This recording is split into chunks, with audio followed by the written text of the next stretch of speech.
এর ২ বছর পরে আমার হাজবেন্ডের কিডনির প্রবলেম ধরা পড়ে। দুটো কিডনি একেবারে ড্যামেজ হয়ে যায়। ডাক্তার একেবারে টাইমও দিয়ে দিয়েছে যে সে ৬ মাস বাঁচবে যদি ট্রান্সপ্লান্ট আর অথবা ডায়ালাইসিস না করা হয়। হাজবেন্ডের বড় বোন আমার যে ননাস, ওনার সাথেও সবকিছু ম্যাচ করার পরও আমার ননাস একটা পর্যায়ে অস্বীকার করে যে না, আমি কিডনি দিতে পারবো না। ট্রান্সপ্লান্টের আগে পর্যন্ত যখন আমাকে ওটিতে নিয়ে যায় তখন সে আমার জন্য হাউমাউ করে কেঁদেছে।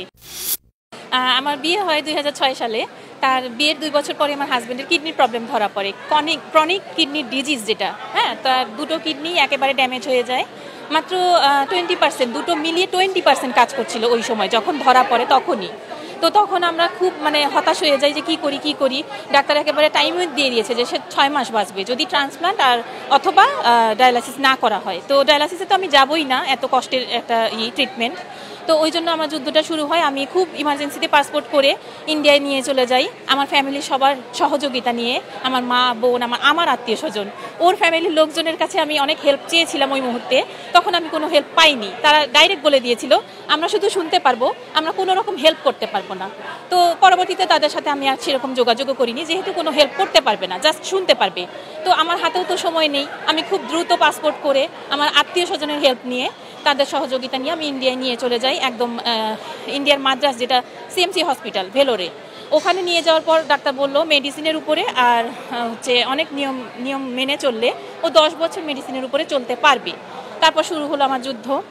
তো আমি 10 বছর মেডিসিনের উপর ওকে রাখলাম। বছরে 2-3 বার করে 6 মাস বা 5 মাস পর করে ওই ভেলোর যেতে হতো ওর ট্রিটমেন্টের জন্য, আর সাথে মেডিসিন নিয়ে আসতে হতো।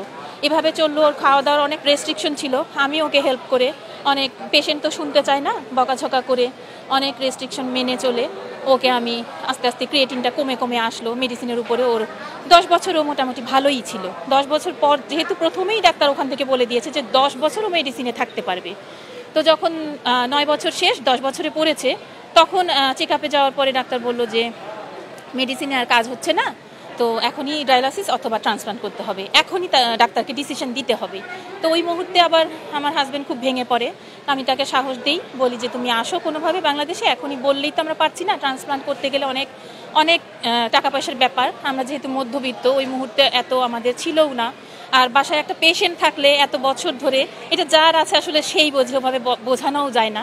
তো তারপরে আসার পরে 3 মাস পর আমি 3 মাসের ভেতরে অনেক যুদ্ধ করলাম, অনেক ডাক্তারের সাথে কথাবার্তা বলা, অনেক টেস্ট পরীক্ষা নিরীক্ষা।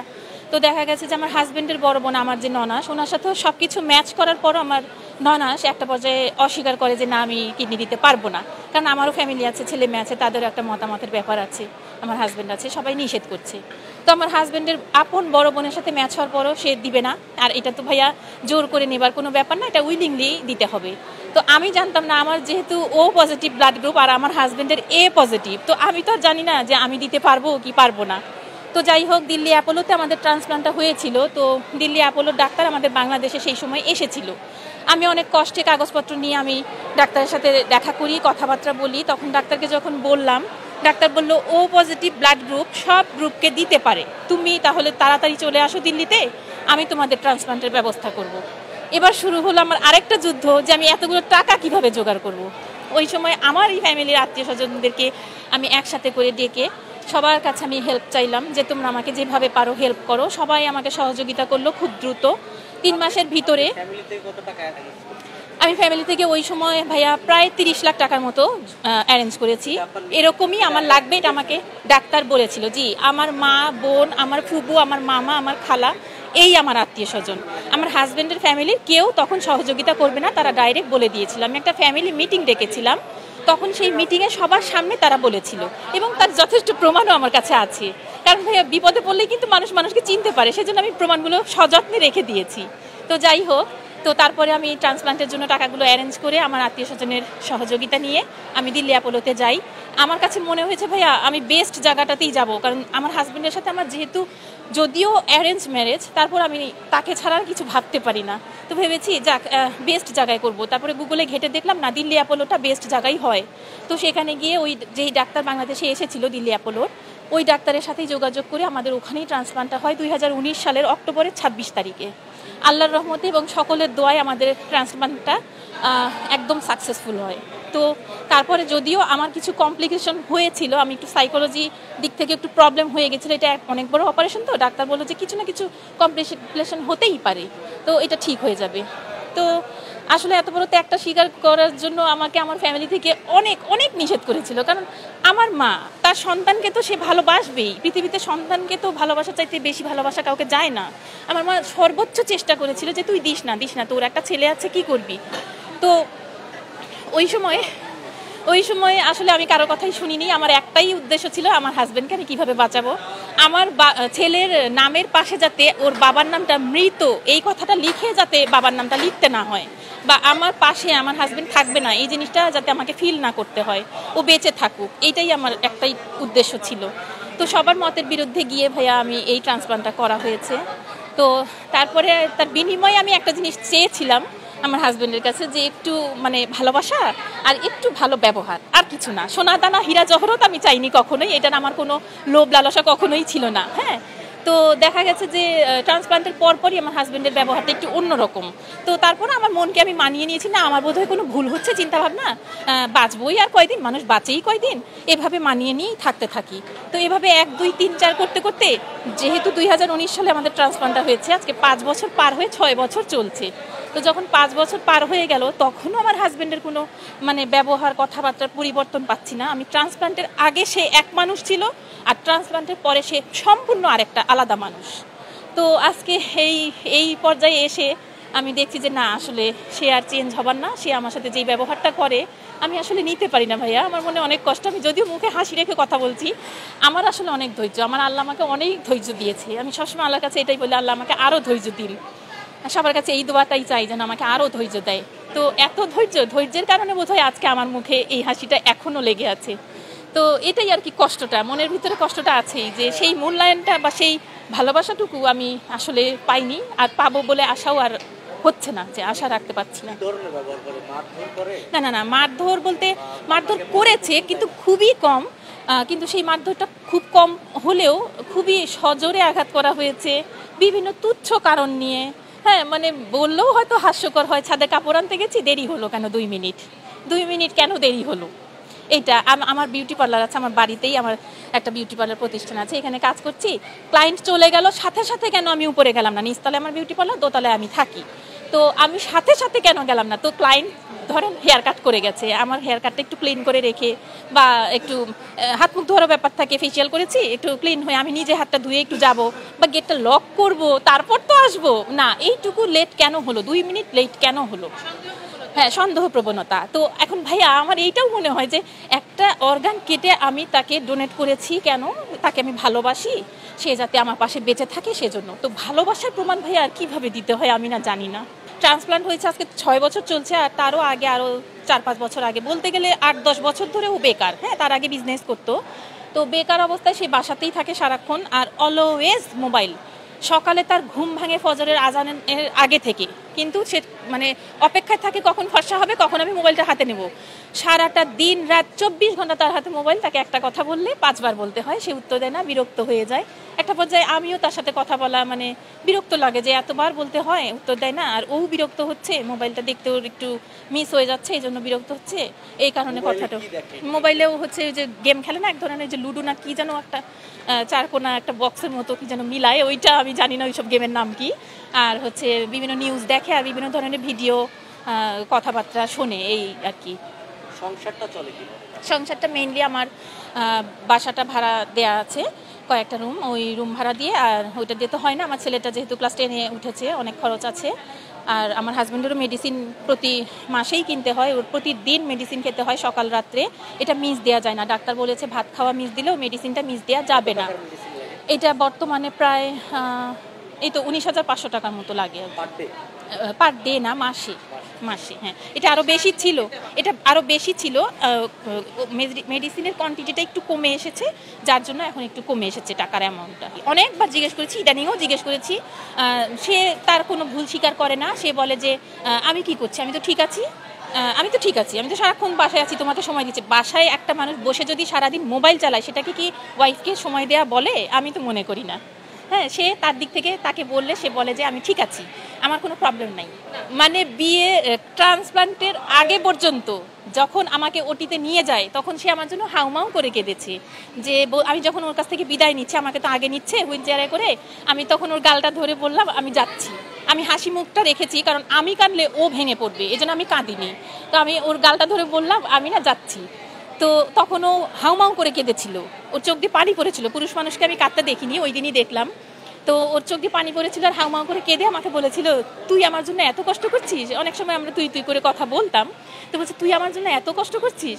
তো আমি আর কিছু বলিনি, বললাম তুমি কেঁদো না, আল্লাহ ভরসা, কিচ্ছু হবে না, আমি আছি তো, আমি আছি তো। এই কথাটা ওকে আমি এই এত বছর যে অসুস্থ সবসময় বলে আসতাম, ট্রান্সপ্লান্টের আগেও বলে এসেছি, তুমি কোনো চিন্তা করো না, আমি আছি তো। এটা শুনেই ও অনেক শান্তি পেত এবং খুব ভালো ব্যবহার ছিল। ট্রান্সপ্লান্টের ওটিতে যাওয়ার আগ পর্যন্ত ওর ভালো ব্যবহার ছিল। এবার আমরা যখন এক সপ্তাহ ছিলাম, আইসিইউতে ছিলাম, আইসিইউ থেকে আমরা ডাক্তারের একটা বাসা ছিল, ওখানে ট্রিটমেন্টে থাকতে হয়েছিল প্রায় 2 মাস মতো, ডাক্তারের সাথে প্রতিদিন সকাল সন্ধ্যা এরকম 2 বেলা করে। তো তখন যখন 7 দিন পর আইসিইউ থেকে ডাক্তারের ওখানে যাই, তখন ওর আমি একটা চেহারা দেখেছি, সেই চেহারাটা খুব ভয়ঙ্কর ছিল। যে কোনো একটা কথা নিয়ে ও আমাকে বলেছিল অমুক মানুষটা অমুক দিন এই কথাটা বলেছিল, আমি আজকে তাকে এই কথাটা জিজ্ঞেস করব। তো এমন একটা ভয়ঙ্কর ভূতের মতো চেহারা করে সে আমাকে বলেছিল। তখন তো সেও পেশেন্ট, আমিও পেশেন্ট, একই দিনের পেশেন্ট, কিন্তু আমি খুব ভয় পেয়েছিলাম। আমার আত্মীয় স্বজনই তো টাকা পয়সা দিয়ে হেল্প করেছিল, তো একজন আত্মীয় আমার একটু লেট করছিল টাকাটা দিতে। তো তখন ও বললো যে এরকম লেট করছে, আমরা তো টাকাগুলো ডলার করতে হবে, অনেক গুছিয়ে নিতে হবে, গুছানোর ব্যাপার থাকে, তো এত দেরি করছে কেন। যাই হোক, টাকাটা হাতে পেয়েছিলাম। তখন ওই মুহূর্তে ও অপারেশনের 7 দিন পরে ও তাকে জিজ্ঞেস করতে চাচ্ছে যে আমি এখন তাকে জিজ্ঞেস করব সে কেন ওই সময় এই ব্যবহারটা করেছিল। আচ্ছা ভাইয়া বলেন, ওই 7 দিন পরে কি এই কথাটা জিজ্ঞেস করার কোনো যুক্তি আছে? ও তো একটা পেশেন্ট। কিন্তু ওর ব্যবহারটাই মনে হলো কি ও অমর হয়ে গেছে, ওর জীবনে আর কোনোদিন কোনো বিপদ আসবে না, ও একদম মুক্ত, মানে একদম সুস্থ হয়ে গেছে, ও এরকম একটা বিহেভ করলো। পরে আমার খুব খারাপ লাগলো, আমি ওকে নিষেধ করলাম এটা করো না, করেও নি। কিন্তু যখন সন্ধ্যার সময় আমি ডাক্তারের চেম্বারে গেলাম, ডাক্তারকে আমি বলে দিয়েছি যে স্যার ও আমার সাথে অনেক একটু খারাপ ব্যবহার করেছে, আমার না খুব ভয় লেগেছে। তো আমাকে জিজ্ঞেস করলো যে কীরকম ব্যবহার করেছিল। তো আমি বললাম স্যার ভূতের মতো ব্যবহার করেছিল। তো স্যার জানি না কতটুকু কি বুঝেছিল। বোঝার পরে আমার হাজব্যান্ডকে, আমার মাও ছিল তখন আমার পাশে, তো তখন আমার হাজব্যান্ডকে ডাক্তার বললো যে দেখো তারেক, তোমাকে যদি প্রথম জন্ম তোমার মা দিয়ে থাকে, তাহলে দ্বিতীয় জন্ম এই টুনি দিয়েছে, তোমার বউ দিয়েছে, তুমি টুনির সাথে কখনো উঁচু গলায় কথা বলবা না। কিন্তু আমার হাজব্যান্ড মনে হয় এই কান দিয়ে শুনে কথাটা এই কান দিয়ে বের করেছে, সে তার মতোই চলে।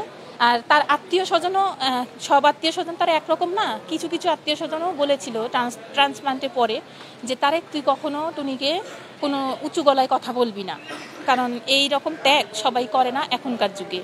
তো তারপর আমার হাজব্যান্ড বোঝে না কেন না জানি না, আমি আমার সাথে অনেক মানে খারাপ ব্যবহার, মানে কথাও বলে না, খুব খারাপ লাগে ভাইয়া, নিতে পারি না।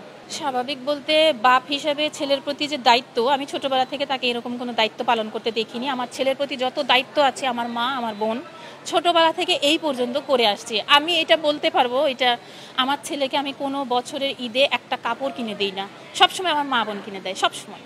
আমার ট্রান্সপ্লান্টের আগে সবসময় লো প্রেশার হতো, মানে সবসময় বলতে যদি কখনো অসুস্থ হতাম লো প্রেশারটা হয়ে যেত, স্যালাইন খেলে বা একটু ডিম খেলে ঠিক হয়ে যেতাম। আর ট্রান্সপ্লান্টের পরে পরে আমার অনেক ধরনের কমপ্লিকেশন হয়েছে, যেমন ধরেন হাই প্রেশার হয়ে গেছে। তারপরে একটা পর্যায়ে গিয়ে আমি অনেক টেস্ট করে দেখছি, বিভিন্ন ধরনের প্রবলেম হচ্ছিল শরীরে, পরে টেস্ট করে দেখি যে আমার থাইরয়েডের প্রবলেম হয়ে গেছে। তো মানে দিন দিন ওজন বাড়তে থাকছিল। পরে এখন আমি ট্রিটমেন্ট নিচ্ছি, এখনও দিল্লির অ্যাপোলো থেকেই আমি ট্রিটমেন্ট নিচ্ছি। আমাকে মেডিসিন খেতে হবে এই থাইরয়েডের সারা জীবনই, ডাক্তার বলেছে এটা ওষুধটা মিস দেওয়া যাবে না। আর থাইরয়েড যা আছে সে তো জানেই শরীরে কত ধরনের মানে প্রবলেম হয়, এটা নিয়েই আছি, চলছে, কাজকাম করতেই হচ্ছে। আগে যেরকম কাজ করতে পারতাম, এখন ট্রান্সপ্লান্টের পরে এতটা কাজ করতে পারি না আসলে। না না না, ভারী কাজ তো নিষেধই, কিন্তু তারপরও টুকটাক করতে হয়, কিন্তু করার সময় কিছু ফিল হয় না, করা শেষ হয়ে গেলে অনেক টায়ার্ড লাগে, অনেক ব্যথা হয় আমার সার্জারির জায়গায়, আমার অনেক ধরনের প্রবলেম হয়। কিন্তু আমার হাজব্যান্ডকে আমি জিজ্ঞেস করি তোমার কি কিছু হয় না গো, তোমার এত বড় কাটা, আমার কাটাটা তো ছোট, আমার এত কিছু হয়, তোমার হয় না? ও বলে যে না হয় না। তো আমি চিন্তা করলাম যে কেন, ও তো সারাদিন রেস্টে থাকে, ও তো কোনো কাজ করে না, ও তো বসে থাকে, এবার আমাকে তো কাজ করতেই হবে, আমি তো মেয়ে মানুষ, বসে থাকতেও পারছি না। তো হয়তো বা এই কারণেই আমার একটু প্রবলেম হয়। আমার বিউটি পার্লার থেকেই আমার যতটুকু ইনকাম হয় এটা, আর রুম ভাড়া আছে এটাই। আর আমি তো আগে বললামই অনেক কাজ করতে পারতাম, পার্লারে অনেক সময় দিতে পারতাম, অনেক পরিশ্রম করতে পারতাম। এখন আমি অতটা কাজ করতে পারি না, স্বাভাবিক বলতে আমি এখন কি মিন করছেন, এমনি আগে তো কথাবার্তা খুব ভালো হতো, আমরা ঘুরতে যেতাম, যে কোনো অকেশন আমরা মিস করতাম না। ট্রান্সপ্লান্টের আগের কথা বলছি, কখনোই মিস করতাম না, খুব এনার্জি ছিল আমার। এখন দেখা যাচ্ছে ও হয়তো বলে, আমি জানি না, ওর বলার ভিতরে তেমন একটা আমি আগ্রহ দেখি না, হয়তো ইচ্ছার বিরুদ্ধেই বলে চলো ঘুরতে যাবে না, কিন্তু আমি আর যেতে পারি না, আমার আর এনার্জি লাগে না, আমি যেতে পারি না। আর আছে মোটামুটি আর কি সম্পর্ক, অতটাও যে হাজব্যান্ড ওয়াইফ ওরকম না। এটা তো অনেক আগে থেকে, একটা কিডনি পেশেন্ট আসলে কোন ধরনের প্রবলেমের ভিতরে থাকে শারীরিক, এটা যার আছে সে বোঝে। যেমন ধরেন তার ব্লাড তৈরি হয় না যখন সে মেডিসিনে ছিল, তার ইউরিনের সাথে প্রোটিন চলে যায়, সে অনেক দুর্বল থাকে যেহেতু অনেক ধরনের খাবার সে খেতে পারে না। তো দেখা যাচ্ছে যে যখন তার অসুখটা ধরা পড়ে তখন থাকতেই তার শারীরিক অনেক প্রবলেম। তো তখন থেকে এই পর্যন্ত আজকে আমি এত বড় স্যাক্রিফাইস করে আছি আর কি, ভালো আছি। আসলে মেয়ে মানুষের মনে হয় মায়া বেশি, ছাড়ার কথাটা কল্পনাও করতে পারি না। আমার এই যে 19 বছর চলছে বিয়ের, এই 14ই ফেব্রুয়ারি আমাদের বিয়ে হয়েছিল, একদম মানে পারিবারিকভাবেই বিয়েটা হয়েছিল 14ই ফেব্রুয়ারি। আসলে মায়াতে আটকে যাই। আমার আল্লাহর কাছে আমি সবসময় বলি আল্লাহ আমাকে অনেক ধৈর্য দেন, আমার অনেক ধৈর্য, আমি এটা নিয়ে অনেক প্রাউড ফিল করি। আর মায়মুরব্বির দোয়া তো আছেই, সকলের দোয়া আছে। যখন থেকে আমার হাজব্যান্ড মাঝে মাঝেই আমার গায়ে দু একবার হাত তুলেছিল তুচ্ছ ঘটনা নিয়ে, তখন থেকেই বলতো যে কি দরকার থাকার, তুই যখন এত কষ্ট করেই সংসার চালাবি তাহলে কি দরকার তোর ওর সাথে থাকার, তোর দরকার নাই, চলে আয়। আমি ওদের কথা না শুনতামই না, আমি শুনতেই পারতাম না, কথাটাকে আমি কখনো চিন্তাও করিনি। তো আজকে এই পর্যায়ে এসে ভাইয়া প্রত্যেকটা মানুষেরই আসলে ধৈর্য যতই থাকুক একটা ধৈর্যের সীমা কিন্তু থাকে। আসলে এখন আর আমি নিতে পারি না, আমার খুব কষ্ট লাগে যে এত বড় একটা স্যাক্রিফাইস করার পরও মিনিমাম যে একটু মূল্যায়ন, মিনিমাম যে একটু কৃতজ্ঞতা বোধ, হ্যাঁ মুখে প্রকাশ না করুক, মানে মনে মনে তো একটু প্রকাশ, মনে মনে তো একটু রাখতে পারে যে হ্যাঁ ঠিক আছে আজকে ও একটু প্রেশার উঠে গেছে, চুলোর পাড়ে গিয়ে বিছানায় শুয়ে পড়েছে, রানতে রানতে চুলাটা নিভিয়ে হয়তোবা আমার জন্যই, হয়তোবা আমাকে স্যাক্রিফাইসটা করেছে দেখে আচ্ছা আধা ঘন্টা পরেই যাক চুলোর পাড়ে। কিন্তু তার কি উচিত আমাকে বকাঝকা করা যে তোমার প্রেশার উঠেছে তুমি গোসলে যাও, মাথায় পানি ঢালো।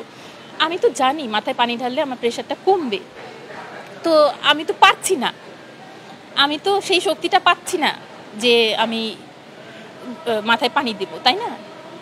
তো আমি নিতে পারি না আসলে, এখন এই পর্যায়ে এসে আমি নিতে পারি না এই ব্যবহারগুলো, খুব খুব কষ্ট লাগে। তো ওর সাথে থাকতে গেলে খুব বিরক্ত লাগছে ইদানিং। আমার ছেলেটা ক্লাস 10-এ পড়ে, সামনে এসএসসি দিবে, আমার ছেলেটাকে নিয়ে আমার জীবনটা কাটানোর ইচ্ছা আছে। জানি না আল্লাহ কার কতদিন হায়াত রেখেছে, এই তো এভাবেই থাকতে চাই আমি। নতুন করে যে জীবন সাজানো এইসব আমি চিন্তা করি না ভাইয়া। কি বলবো এখন, এটা আপনারা বলবেন, আপনারা আমার পাশে থাকবেন, আপনারা আমাকে হেল্প করবেন। আজকে আপনাদের সাথে আমি কথা বলছি, এটা অবশ্যই আমারও ইচ্ছা আছে, এই জন্যই তো কথাটা বলছি আপনাদের সাথে। কেন? আপনাদের আমি হেল্প চাই, আপনারা আমাকে এই ব্যাপারে হেল্প করবেন।